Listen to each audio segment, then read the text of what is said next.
Bonjour à tous et bienvenue dans cette nouvelle vidéo horreur. Aujourd'hui, je vous présente 3 histoires d'horreur inspirées des récits du subreddit Let's Not Meet français.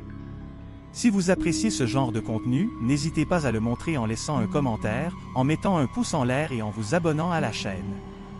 Ne perdons pas de temps et plongeons dans la première histoire. J'espère qu'écrire cette histoire m'aidera à aller mieux. Ce qui m'est arrivé m'a marqué à tous jamais. C'était un lundi soir, je travaillais dans une station-service au milieu de nulle part. J'avais rien à faire à part me parler à moi-même. J'essayais de me rappeler des choses que je devais acheter pour optimiser mon vieux PC. En gros, il y a un type extrêmement grand qui, selon moi, devait mesurer 2 m10 cm. Il était là à me regarder jusqu'à temps qu'il prenne une boîte de cigarettes. Je me sentais bizarre. J'ai finalement perdu de vue la personne qui s'était faufilée entre les meubles qui servaient à mettre les cannes de soupe, etc. C'est après 10 minutes que je l'avais toujours pas revu et que j'ai commencé à m'inquiéter. Je suis allé voir s'il était toujours là mais non. Il n'avait pas payé. J'ai appelé mon boss qui gérait la station et il m'a juste dit que ça arrivait souvent des cas comme ça au milieu des bois. Il m'a chuchoté au téléphone, les gens sont moins gentils qu'on le croit. Finalement, j'ai raccroché et c'est jusqu'au lendemain que j'ai revu le même homme. Sur le trottoir, je marchais avec mon ami quand on a croisé un grand homme qui fumait. Cette fois, j'ai mieux vu son visage et sincèrement, j'ai plus eu peur. Il était balafré. Il nous a dit bonsoir et nous avons continué d'avancer, sans lui dire bonsoir en l'ignorant. Final.ent, on est allé chez moi pour se marrer un film et c'est là que j'ai eu la plus grande peur de ma vie. En gros au début, on n'avait pas remarqué mais mon cell avait vibré. C'est au milieu du film que j'ai pris mon cell pour voir ce que la personne avait envoyé. C'était Paul, l'un de mes amis qui m'avait envoyé un message et une photo. Le message disait « C'est Théoï devant la porte ?» avec une photo d'un mec extrêmement grand. On a appelé la police et quand ils sont arrivés, ils ont retrouvé le mec à l'arrière dans ma cour à essayer d'ouvrir la fenêtre de ma chambre. Voilà, je me sens un peu mieux après avoir écrit ça. Cette histoire est belle et bien vraie, il y a même un article sur ça. Bref, le type s'est fait arrêter. Merci à toi pour ton histoire et on espère que tu t'en es remis. Passons sans transition à la deuxième histoire. Bonjour à tous, je voulais vous partager une histoire qui m'est arrivée quand j'avais 9 ans. J'y pense encore souvent et je ne comprends toujours pas certains passages de cette histoire. Ce soir-là, mes parents ainsi que quelques-uns de leurs amis étaient invités à dîner. J'étais contente car l'un des couples d'amis invités avait un enfant de mon âge qui était également un de mes camarades de classe donc je n'allais pas m'ennuyer. Nous arrivons donc chez nos hôtes et comme d'habitude mon ami et moi avons le droit d'investir le bureau pour jouer sur l'ordinateur le temps que nos parents profitent de leur soirée. Je précise que le bureau est tout au bout d'un couloir, loin de la salle à manger. Cependant au bout de 30 minutes une troisième personne est entrée dans ce bureau. C'était le Phil notre hôte.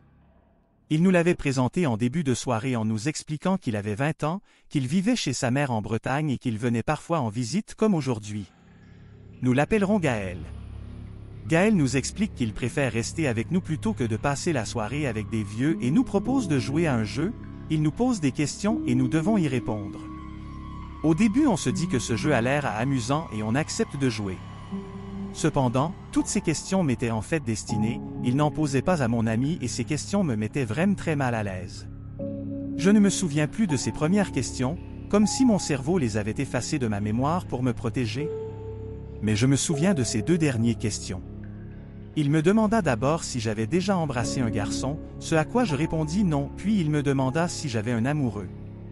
J'avais 9 ans, évidemment que je n'en avais pas mais la situation me faisait peur.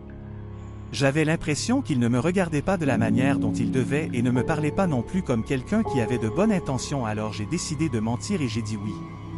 Comme si le fait d'avoir un amoureux allait l'empêcher de continuer de me poser ce genre de questions. Ce qui ne l'a pas empêché de continuer, au contraire. Celui-ci m'explique alors que nous n'avons pas une si grande différence d'âge et que dans quelques années cette différence ne se verrait même plus si nous étions en couple. Ce à quoi je n'eus pas les mots pour répondre, j'étais tétanisé. J'avais 9 ans et un mec de 20 ans me dit qu'on pourrait être en couple. Dans la foulée, il demande à mon ami de quitter la pièce et d'attendre juste devant la porte sans aller voir les parents.